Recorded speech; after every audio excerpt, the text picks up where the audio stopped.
Hello बच्चों, कैसे हैं आप लोग। उम्मीद करते हो अच्छे होंगे। मैं भी अच्छा हूं। मैं हूं आपका अपना परितोष कुमार। परितोष सर केमिस्ट्री का यूट्यूब चैनल में आप सभी लोगों का स्वागत करता हूं। वेलकम। आज मौसम जो होता है बहुत ही सुहाना है, तो इस सुहाने मौसम में मैं आप लोगों को कुछ आज नया स्टार्ट कर रहा हूं। बॉन्ड्स इन ऑर्गेनिक कंपाउंड्स, यानी ऑर्गेनिक कंपाउंड्स में बॉन्ड कौन कौन से वर्क करते हैं, किस किस बॉन्ड का यूज होता है, उसके बारे में आपको बताने जा रहा हूं। तो देखिएगा, ध्यान से देखिएगा। तो टॉपिक है आपका bonds in OC, organic compounds, और हम लोग पढ़ रहे हैं जीओसी यानी जनरल ऑर्गेनिक केमिस्ट्री के बारे में मैं बात कर रहा हूं। ठीक है, ये सारे उसी के चैप्टर के अंतर्गत आते हैं। जीओसी बहुत बड़ा है, बहुत बड़ा चैप्टर है। इसमें आइसोमेरिज्म, नोमेनक्लेचर, ऑर्गेनिक रिएक्शंस का कॉन्सेप्ट सारा इसमें पढ़ना है आपको। ठीक है, तो देखिए ऑर्गेनिक कंपाउंड्स में जो बॉन्ड होते हैं वो बॉन्ड दो ही तरह का होता है। एक आयनिक, दूसरा होता है कोवैलेंट। ठीक है, आयनिक एंड कोवैलेंट बॉन्ड। ऐसे बॉन्ड बहुत से तरह के होते हैं जो आपने 11th क्लास में पढ़िएगा आप लोग, या पढ़े भी होंगे आप लोग केमिकल बॉन्ड में। ठीक है, metallic bond, hydrogen bond, tau bond, delta bond, banana bond, coordinate bond. ठीक है, लेकिन मेन जो बॉन्ड होते हैं वो दो तरह के होते हैं, ionic bond and covalent bond. ठीक है, तो मैक्सिमम ऑर्गेनिक कंपाउंड में कोवैलेंट बॉन्ड जो होता है, याद रखिएगा 99% यूज होता है आपका मोस्टली कंपाउंड। ठीक है, सिर्फ 0.1% होता है जो कि इनऑर्गेनिक कंपाउंड्स होता है, जैसे कि ग्रिग्नार्ड रीजेंट।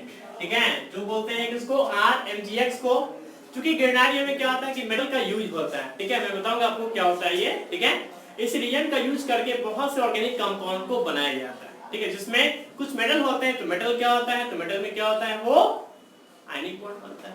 ठीक है, तो देखिए यहाँ पर कोवैलेंट बॉन्ड का जैसे कि बात कर रहे हैं, मतलब कोवैलेंट बॉन्ड कहते हैं किसको, तो जब दो एटम सेम हो या डिफरेंट हो, वो स्टेबलाइज होने के लिए जब इलेक्ट्रॉन का शेयरिंग करता है, म्यूचुअल शेयरिंग करता है, और म्यूचुअल शेयरिंग से उनके बीच जो बॉन्ड बनता है उसको बोलते हैं कोवैलेंट बॉन्ड। तो दो एटम में अगर एक इलेक्ट्रॉन शेयरिंग होगा सिंगल बॉन्ड, दो से शेयरिंग होगा तो डबल बॉन्ड, और तीन से शेयरिंग होगा तो ट्रिपल बॉन्ड बनता है। ठीक है, तो देखिए जैसे कि ध्यान रखिएगा, अगर हम लोग CH4 का बात करते हैं, CH4 यानी मीथेन गैस का बात करते हैं, तो देखिए फाइनली CH4 का अगर हम बात कर रहे हैं, तो CH4 में कार्बन का एटॉमिक नंबर कितना होता है, 6 का इलेक्ट्रॉनिक कन्फिगरेशन करेंगे 2, और ये 4, इसके बाद 4 इलेक्ट्रॉन है। ठीक है, तो हमेशा आटोमोस्ट सेल का इलेक्ट्रॉन ही क्या करता है, वो पार्टिसिपेट करता है बॉन्ड बनाने के लिए। तो देखिए ये 1 इलेक्ट्रॉन, ये 2 इलेक्ट्रॉन, ये 3 इलेक्ट्रॉन, और ये 4 इलेक्ट्रॉन। अब 4 हाइड्रोजन है, तो हाइड्रोजन के पास तो एक ही इलेक्ट्रॉन होता है, तो 4 हाइड्रोजन मतलब 4 इलेक्ट्रॉन। ठीक है, तो देखिए यहाँ पर इस हाइड्रोजन का 1 इलेक्ट्रॉन, इस हाइड्रोजन का 1 इलेक्ट्रॉन, इस हाइड्रोजन का 1 इलेक्ट्रॉन, और इस हाइड्रोजन का 1 इलेक्ट्रॉन। तो कार्बन के पास 4 इलेक्ट्रॉन, इसको अपना ऑक्टेट पूरा, हर एलिमेंट को अपना ऑक्टेट पूरा करना होता है। इसको अपना ऑक्टेट पूरा करने के लिए 4 इलेक्ट्रॉन का नीड है, तो ये 4 से क्या करेगा, ये शेयरिंग करता है, कार्बन ना ही लॉस करता ना ही गेन करता है, ये शेयरिंग करके अपना ऑक्टेट को क्या करता है, वो पूरा करता है। तो देखिए इधर से, तो बारी बारी से देखिए किसी भी एक हाइड्रोजन के पास 4 इलेक्ट्रॉन है, नहीं है, तो बारी बारी से कार्बन क्या करेगा, अपने एक इलेक्ट्रॉन का शेयरिंग जो होता है वो हाइड्रोजन के एक इलेक्ट्रॉन से करेगा। ठीक है, तो पहले इस इलेक्ट्रॉन से शेयरिंग करेगा, ठीक है, फिर इस इलेक्ट्रॉन शेयरिंग करेगा, फिर इस इलेक्ट्रॉन शेयरिंग करेगा, फिर इस इलेक्ट्रॉन शेयरिंग करेगा। ठीक है, तो मैंने बताया था कुछ देर पहले कि जब दो एटम एक इलेक्ट्रॉन शेयरिंग करता है तो सिंगल बॉन्ड, दो से शेयरिंग करता है डबल बॉन्ड, तीन से शेयरिंग करता है तो ट्रिपल बॉन्ड। ठीक है, तो देखिए चूंकि ये कार्बन जो होता है ना हाइड्रोजन के साथ, ये एकाग्र शेयरिंग किया, तो ये कार्बन हाइड्रोजन के साथ जो होता है वो सिंगल बॉन्ड बनाता है। ठीक है, और चारों बॉन्ड को ऐसे मिला देंगे तो ये कार्बन का स्ट्रक्चर होता है। तो कार्बन का स्ट्रक्चर कैसा होता है, ये टेट्राहेड्रल होता है। कैसा होता है, टेट्राहेड्रल, चतुष्फलकीय। और जिसकी भी आकृति चतुष्फलकीय फल की होती है टेट्राहेड्रल, उसमें एंगल कितने का बनता है, 109.5 डिग्री, यानी 109 डिग्री का एंगल बनता है। ठीक है, अब देखिए मान लीजिए कि क्लियर, ए और बी दो एटम, ठीक है, तो इसके पास भी 1 इलेक्ट्रॉन, इसके पास भी 1 इलेक्ट्रॉन है, एक इलेक्ट्रॉन दिया, फिर बी भी एक इलेक्ट्रॉन दे दिया, ठीक है। तो दोनों एक एक इलेक्ट्रॉन से क्या किया यहाँ पर, शेयरिंग किया यहाँ पर, ठीक है। तो कितने शेयरिंग किया, 1 से शेयरिंग किया, इसलिए ए और बी के बीच सिंगल बॉन्ड बनता है। कैसा बॉन्ड, सिंगल बॉन्ड, यानी एकल सहसंयोजक बंधन, ठीक है, जिसको सिंगल कोवलेंट बॉन्ड बोला जाता है, ठीक है।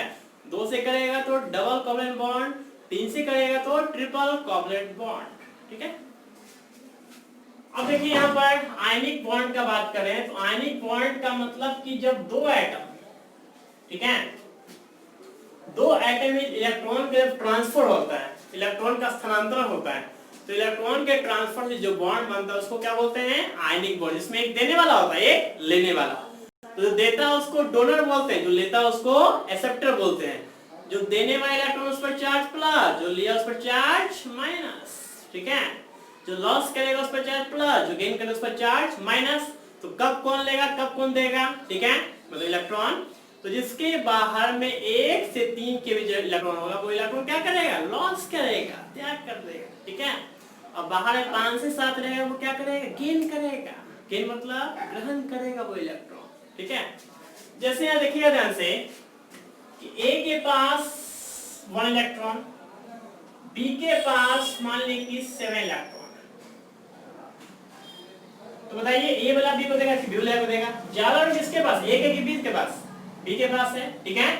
तो जो कम वाला है वो क्या करेगा, यहाँ पर एक इलेक्ट्रॉन का ट्रांसफर कर देगा, ठीक है। तो ट्रांसफर करेगा तो इसका तो ऑक्टेट कभी 7 जन्म पूरा नहीं हो सकता है, ठीक है, क्योंकि इसको 7 का हो सकता है और इसको 1 का हो सकता है।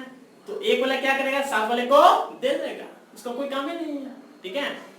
तो यहाँ पर ए और बी के बीच एक इलेक्ट्रॉन का ट्रांसफर हुआ, ए दिया इसलिए पर चार्ज प्लस, बी लिया इसलिए बी पर चार्ज माइनस। तो प्लस वालों को क्या बोलते हैं, कैटायन, माइनस वालों को क्या बोलते हैं, एनायन बोला जाता है, ठीक है। देने वाला चार्ज प्लस, लेने वाला चार्ज माइनस, ठीक है। तो बताइए दिया कौन, ए, तो ए डोनर कहला जाएगा, ठीक है। बी लिया इसलिए बी एक्सेप्टर कहलाता जाएगा, ठीक है।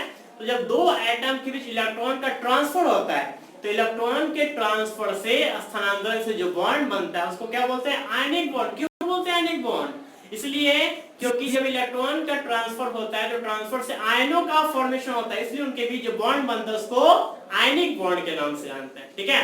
तो 99% ऑर्गेनिक कंपाउंड में कोवलेंट बॉन्ड बनता है, ठीक है। 0.1% याद रखिएगा आयनिक बॉन्ड बनता है, जैसे कि ग्रिग्नार्डियम में, जो मैं आपको आगे बताऊंगा, ठीक है, क्लियर, ओके। अब देखिए और ये सारा पार्ट जो होता है हम लोग जीओसी के अंतर्गत पढ़ रहे हैं, यानी जनरल ऑर्गेनिक केमिस्ट्री, ठीक है। आगे हम लोग इस पर नोमेनक्लेचर भी पढ़ेंगे हम लोग, ठीक है, कि कैसे किसी ऑर्गेनिक कंपाउंड को आयुपैक नेम लिखा जाता है। देखिए जितना इंपॉर्टेंट आयुपैक नेम होता है उतना इंपॉर्टेंट कॉमन नेम भी होता है, क्योंकि कहीं जगह जो होता है कॉमन नेम भी पूछता है आपका, उसी पर बेस्ड होता है रिएक्शन। इसलिए आपको दोनों ही नेम जाने लगे, ज्यादा इंपॉर्टेंट जो होता है वो याद रखिएगा आयुपैक होता है, क्योंकि मैक्सिमम वो यूज होता है, ओके, क्लियर। अब देखिए अब हम लोग बात कर रहे हैं फॉर्मूला का, अब बात कर रहे हैं हम लोग फॉर्मूला ऑफ कंपाउंड्स, ठीक है, कि कौन कौन से फॉर्मूले होते हैं। तो सबसे पहला फॉर्मूला है, इसको बोलते हैं कंप्लीट फॉर्मूला, इसको बोलते हैं कंप्लीट फॉर्मूला बोला जाता है, ठीक है। तो देखिए जैसे कि कंप्लीट फॉर्मूला में देखिए जैसे कि हम लोग को CH4 का बनाना है, ठीक है। तो CH4 मतलब कार्बन के पास बॉन्ड कितने होते हैं, 4, ठीक है। और CH4 एल्केन ना है, एल्केन का फॉर्म क्या होता है, CnH2n+2।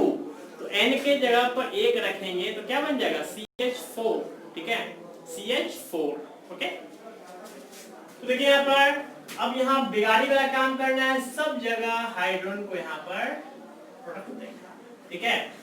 इसमें कोई लेन देन नहीं हुआ यहाँ पर, इसलिए CH4 का सिंपल कंप्लीट स्ट्रक्चर हो जाएगा। अब देखिए हमको बनाना है ये CH3 COOH का बनाना है, CH3 COOH का बनाना है कंप्लीट स्ट्रक्चर। देखिए सबसे पहले कि कार्बन के पास बॉन्ड 4, हाइड्रोजन 3, 1 2 3, जो कार्बन ऑक्सीजन के साथ रहता है डबल बॉन्ड के साथ, ठीक है, क्योंकि ऑक्सीजन के पास होता है 8 इलेक्ट्रॉन, 8 का इलेक्ट्रॉन विन्यास करेंगे 2 और 6, इसके बाद 6 है, तो इसको अपना ऑक्टेट पूरा करने के लिए 2 इलेक्ट्रॉन की आवश्यकता होता है, इसलिए 2 क्या करता है, ये गेन करता है, ग्रहण करता है, इसलिए डबल बॉन्ड बनाता है। ठीक है, तो ये हो गया डबल बॉन्ड, और जो ऑक्सीजन हाइड्रोजन के साथ है वो सिंगल बॉन्ड से अटैच होता है।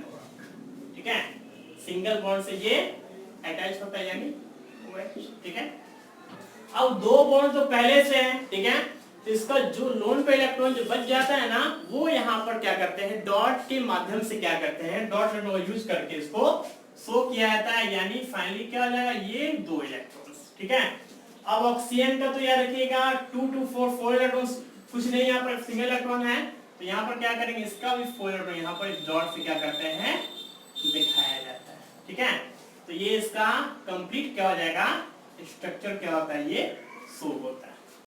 ठीक है ना, और जैसे कि मैंने बताया था आपको कि ऑर्गेनिक कंपाउंड्स में मुख्यतः 2 एलिमेंट तो होते ही हैं, कार्बन और हाइड्रोजन। इसके अलावा याद रखिएगा ऑक्सीजन, नाइट्रोजन, ठीक है, ये सब का पार्ट भी, सल्फर, ये सब का पार्ट उसमें अटैच, लेकिन कार्बन हाइड्रोजन रहेगा ही रहेगा। अब जैसे कि CO2, तो CO2 को ऑर्गेनिक नहीं इनऑर्गेनिक कंपाउंड बोला जाता है। ठीक है, क्योंकि CO2 में याद रखिएगा कि कार्बन के साथ ऑक्सीजन होता है, जबकि हाइड्रोजन भी होना चाहिए। जैसे CHO किसका तरीका है, तो वो ऑर्गेनिक कंपाउंड्स ग्रुप के अंतर्गत आएगा।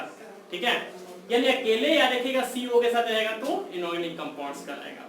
ठीक है, लेकिन कार्बन के साथ हाइड्रोजन के अलावा और दूसरा कोई एलिमेंट अगर रहेगा तो वो ऑर्गेनिक कंपाउंड्स के अंतर्गत आता है। ठीक है, ओके। तो देखिए कंप्लीट फॉर्मूला में क्या करते हैं कि ये जो देखिए यहाँ पर कि कार्बन के पास यहाँ पर जो डबल बॉन्ड था, तो ये तो 2 बॉन्ड तो पूरा है इसका, और जो लोन पे इलेक्ट्रॉन बच जाए उसको भी क्या करते हैं, डॉट से शो किया जाता है। ठीक है, अब देखिए जैसे कि ऑक्सीजन, तो ऑक्सीजन का तो सिंगल सिर्फ ऑक्सीजन ही है, डबल बॉन्ड शो नहीं कर, इसलिए 4 इलेक्ट्रॉन्स का डॉट से क्या करते हैं, शो किया जाता है। तो ये कंप्लीट फॉर्मूला में कैटेगराइज होता है। ठीक है, नेक्स्ट आपका है सेकंड फॉर्मूला, जिसको बोलते हैं कंडेंस्ड फॉर्मूला बोलते हैं। क्या बोलते हैं, कंडेंस्ड फॉर्मूला। ठीक है, यानी संघनित सूत्र बोला जाता है। क्या बोलते हैं इसको, संघनित सूत्र।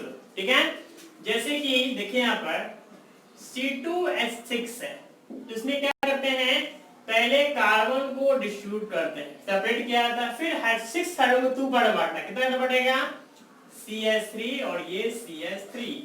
एक चीज मैं बताना चाहता हूँ कि कंप्लीट फॉर्मूला में क्या करते हैं, सिंगल बॉन्ड, डबल बॉन्ड या जो भी बॉन्ड है वहां पर बॉन्ड क्या होता है, शो किया जाता है। ठीक है, लेकिन कंडेंस फॉर्मूला में कोई भी बॉन्ड आपको दिखाने की आवश्यकता नहीं होती है, सिर्फ ब्रेक करके उसको कंडेंस फॉर्मूला के रूप में उसको अरेंज करते हैं। ठीक है, अब जैसे देखिए यहाँ पर C5H12,